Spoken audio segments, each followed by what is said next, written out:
खग मृग परिजन नगरु बनु बलकल विमल दुकूल। नाथ सात सुर सदन संपरन साल सुख मूल। हे नाथ, आपके साथ पक्षी और पशु ही मेरे कुटुंबी होंगे। वन ही नगर और वृक्षों की छाल ही निर्मल वस्त्र होंगे। और पर्णकुटी पत्तों की बनी झोपड़ी ही स्वर्ग के समान सुखों की मूल होगी। वन देवी वन देव उदारा, करी हई सासु ससुर सम सारा। कुश किसले साथरी सुहाई, प्रभु संग मंजू मनोज तुराई। उदार हृदय के वन देवी और वन देवता ही सास ससुर के समान मेरी सार संभार करेंगे। और कुशा और पत्तों की सुंदर साथरी बिछौना ही प्रभु के साथ कामदेव की मनोहर तोषक के समान होंगे। कंद मूल फल अमियो आहारू, अवध सौद सत सरिस पहारू। छिनु छिनु प्रभु पद कमल बिलो की, रही हूँ मुदित दिवस जिमी को की। कंद मूल और फल ही अमृत के समान आहार होंगे। और वन के पहाड़ ही अयोध्या के सैकड़ों राजमहलों के समान होंगे। क्षण क्षण में प्रभु के चरण कमलों को देख कर मैं ऐसी आनंदित रहूंगी जैसी दिन में चकवी रहती है। बन दुख नाथ कहे बहु तेरे, भय विषाद परिताप घनेरे। प्रभु वियोग लवलेश समाना, सब मिली होई न कृपा निधान। हे नाथ, आपने वन के बहुत से दुख और बहुत से भय विषाद और संताप कहे, परंतु हे कृपा निधान, हुए सब मिलकर भी प्रभु आपके वियोग से होने वाले दुख के लवलेश के समान भी नहीं हो सकते। अस जियो जानी सुजान शिरोमणि, लइयो संग मोहि छाड़ियो जनी। बिनती बहुत करौ का स्वामी, करुणा मैं और अंतर जामी। ऐसा जी में जानकर हे सुजान शिरोमणि, आप मुझे साथ ले लीजिए यहाँ नो छोड़िए। हे स्वामी, मैं अधिक क्या विनती करूं, आप करुणा में है और सबके हृदय के अंदर की बात जानने वाले हैं। राखियो अवध सो अवधि लगी, रहत न जनि अहि प्राण। दीन बंधु सुंदर सुखद शील स्नेह निधान। हे दीन बंधु, हे सुंदर, हे सुख देने वाले, हे शील और प्रेम के भंडार, यदि अवधि 14 वर्ष तक मुझे हृदय में रखते हैं तो जान लीजिए कि मेरे प्राण नहीं रहेंगे। मोहि मग चलत न होई ही हारी, छिनु छिनु चरण सरोज निहारी। सभी भांति पिय सेवा करियो, मार्ग जनित सकल श्रम हरियो। क्षण क्षण में आपके चरण कमलों को देखते रहने से मुझे मार्ग चलने में थकावट न होगी। हे प्रियतम, मैं सभी प्रकार से आपकी सेवा करूंगी और मार्ग में चलने से होने वाली सारी थकावट को दूर कर दूंगी। पाय पखारी बैठी तरु छाही, करी हूँ बाऊ मुदित मन माही। श्रम कन सहित श्याम तनु देखें, कहाँ दुख समऊ प्राणपति पेखें।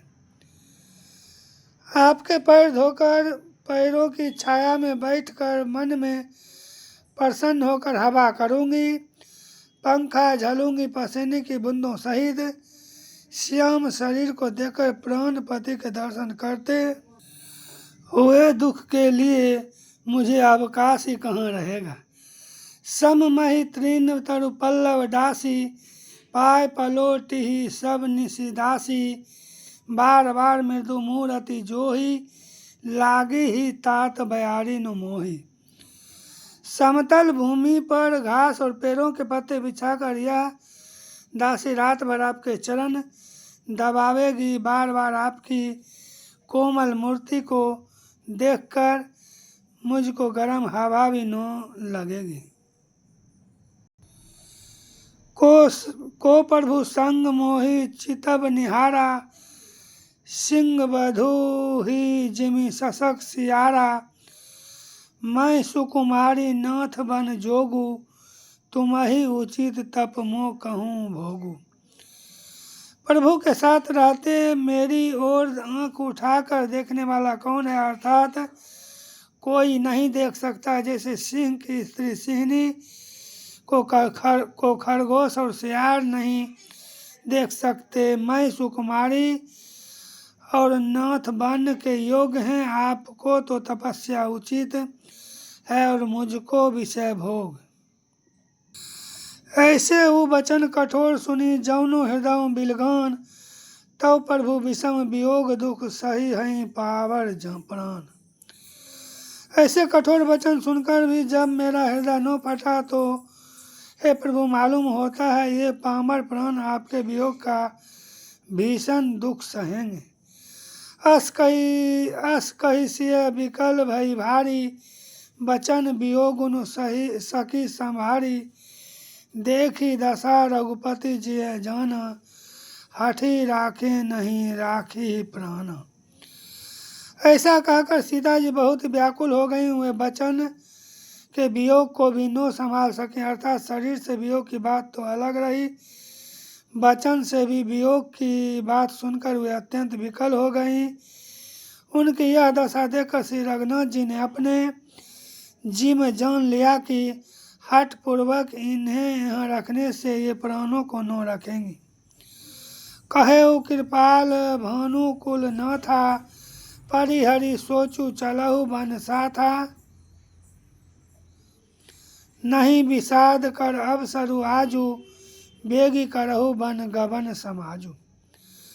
तब कृपालु सूर्यकुल के स्वामी श्री रामचंद्र जी ने कहा कि सोच छोड़कर मेरे साथ वन को चलो। आज विषाद करने का अवसर नहीं है, परंतु वन गमन की तैयारी करो। कही प्रिय वचन प्रिया समझाई। लगे मातु पद आशीष पाई। बेगी प्रजा दुख मेटब आई। जननी निठुर बिसरी जनी जाई। श्री रामचंद्र जी ने प्रिया वचन कहकर प्रियतमा सीता जी को समझाया। फिर माता के पैरों लगकर आशीर्वाद प्राप्त किया। माता ने कहा बेटा जल्दी लौटकर प्रजा के दुख को मिटाना और यह निठुर माता तुम्हें भूल न जाए। फिर ही दशा विधि बहुरी की मोरी।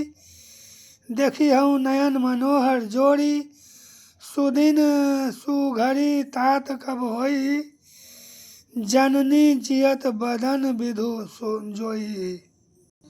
हे विधाता क्या मेरी दशा फिर पलटेगी क्या। अपने नेत्रों से मैं इस मनोहर जोड़ी को फिर देख पाऊंगी। हे पुत्र वह सुंदर दिन और शुभ घड़ी कब होगी जब तुम्हारी जननी जीते जी तुम्हारा चांद सा मुखड़ा फिर देखेगी। बहुरी बच्छ कही लालू कही रघुपति रघुबर तात। कबही बोलाई लगाई हैं हर्षि निरखी हूँ घात। हे तात बस कहकर लाल कहकर रघुपति कहकर रघुवर कहकर मैं फिर कब तुम्हें बुलाकर हृदय से लगाऊंगी और हर्षित होकर तुम्हारे अंगों को देखूंगी। लखी सने कातरी महतारी। बचनुनु आब विकल भई भारी। राम प्रबोधु किन्न विधि नाना। समऊ स्नेहु न जाई बखाना। यह देखकर कि माता स्नेह के मारे अधीर हो गई हैं और इतनी अधिक व्याकुल हैं कि मुंह से वचन नहीं निकलता। श्री रामचंद्र जी ने अनेक प्रकार से उन्हें समझाया। वह समय और स्नेह वर्णन नहीं किया जा सकता। तब जानकी सासू पग लागी। सुनियो माय मैं परम अभागी। सेवा समय देहो बनु दिन्हा। मोर मनोरथ सफल नो किन्ना। तब जानकी जी सास के पांव लगी और बोली हे माता सुनिए मैं बड़ी ही अभाग्नि हूँ। आपकी सेवा करने के समय दैव ने मुझे वनवास दे दिया। मेरा मनोरथ सफल न किया। तजब छोबु जनी छाड़ियो छोहु। कर्मु कठिन कछु दोषु न मोहु। सुनी सिय बचन सासु अकुलानी। दशा कबनी विधि कहूँ बखानी।